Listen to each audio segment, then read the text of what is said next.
মানসম্পন্ন বড় বাজেট হলে বিনিয়োগ ও কর্মসংস্থান বাড়বে। সর্বোপরি দেশের উন্নয়নের মাধ্যমে প্রবৃদ্ধিও বাড়বে বলে মন্তব্য করেছেন অর্থমন্ত্রী আমির খসরু মাহমুদ চৌধুরী।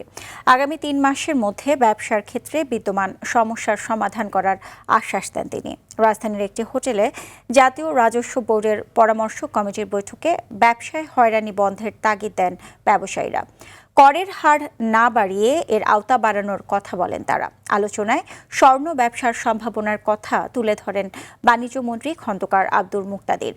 জ্বালানি সমস্যার কারণে অর্থনীতিতে অতিরিক্ত খরচ হয়েছে বলেও জানান অর্থমন্ত্রী। সামগ্রিকভাবে অর্থনীতি স্বাভাবিক করতে 2 বছর সময় লাগবে বলে মন্তব্য করেন অর্থমন্ত্রী।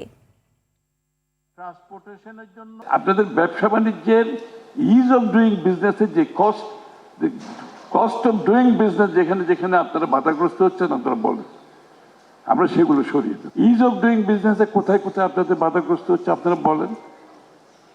একেবারে আমি বলছি আমরা সরাসরি আগামী 3 মাসের মধ্যে সমাধান দেব।